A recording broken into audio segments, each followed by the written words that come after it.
Selamat datang kembali di kuliah online kali ini. Nah, kita akan belajar 14 kali pertemuan ke depan etika profesi. Nah, kita mulai dengan pengertian etika. Ini hal yang mendasar banget ya. Etika itu kaitannya dengan baik dan buruk. Misalkan kalau estetika itu kaitannya dengan bagus dan indah gitu, dengan keindahan. Nah, kalau etika itu kaitannya dengan perbuatan baik dan buruk. Misalkan mencuri itu adalah perbuatan yang buruk, atau misalkan perbuatan yang baik, misalkan tertib dan antri. Nah, itu yang disebut dengan etika. Jadi tata cara atau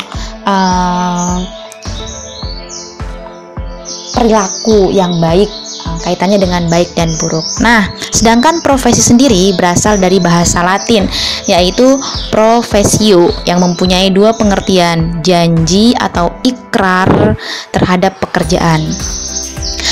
Bila artinya dibuat dalam pengertian yang lebih luas, maka akan menjadi kegiatan apa saja dan siapa saja untuk memperoleh nafkah yang dilakukan dengan suatu keahlian tertentu. Nah, itu yang disebut dengan profesi.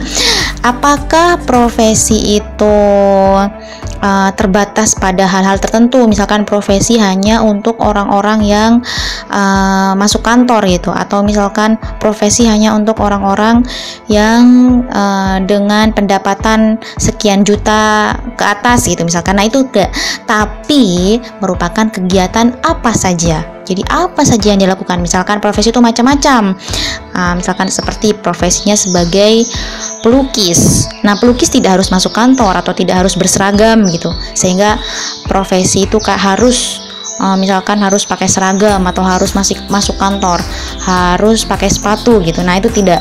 Jadi apa saja yang dilakukan, misalkan pelukis, penulis, ada sutradara, itu kan juga tidak berseragam ya. Atau misalkan ada tukang bangunan gitu, atau misalkan profesi yang lain, misalkan teknik gitu. Banyak profesi apa saja dan siapa saja tidak memandang bulu ya, walaupun misalkan dia sudah tua, misalkan tiba-tiba dia jadi peternak. Nah, profesinya adalah sebagai peternak.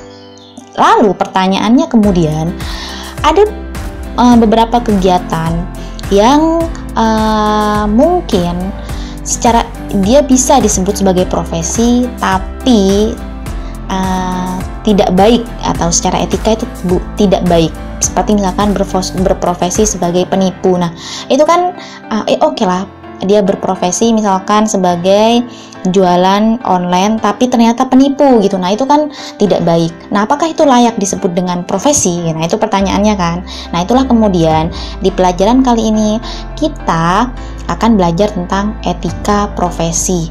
Jadi, etika profesi adalah sikap etis sebagai bagian integral dari sikap hidup dalam menjalankan kehidupan sebagai pengemban profesi. Jadi, sikap-sikap yang etis dalam menjalani sebuah profesi. Jadi, misalkan kalau jualan online, ya harus etikanya harus baik. Misalkan jangan sampai kemudian kita jualan online kemudian menipu pembeli kita dengan mengatakan barangnya A, ternyata yang dijual adalah B. Nah, itu tidak bagus. Itulah kenapa kita belajar etika profesi. Oke, sampai di sini mungkin ada yang akan ditanyakan atau akan didiskusikan. Kita bisa langsung lanjut ke WAG. Selanjutnya kita akan belajar tentang prinsip dasar di dalam etika profesi. Nah, ini dia. Kenapa penting dalam sebuah profesi itu memiliki kode-kode etik tertentu? Karena itu kaitannya dengan yang pertama, tanggung jawab. Jadi kita harus bertanggung jawab terhadap pelaksanaan pekerjaan itu dan terhadap hasilnya. Selama proses mengerjakan profesi tersebut dan juga hasil yang didapat, kita harus bertanggung jawab.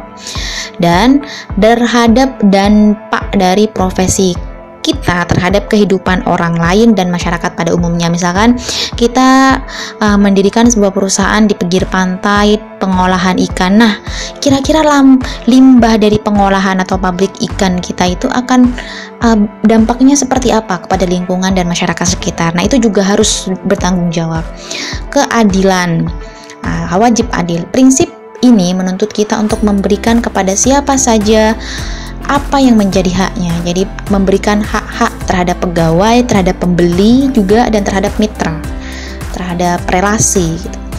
Prinsip kompetensi, melaksanakan pekerjaan sesuai dengan jasa profesionalnya, kompetensi dan ketekunan. Ini maksudnya kita layak untuk dibayar sesuai dengan harga yang sudah menjadi ketetapan kita, dan orang wajib membayar kita seperti yang sudah kita hargai, yang sudah kita berikan harga tersebut.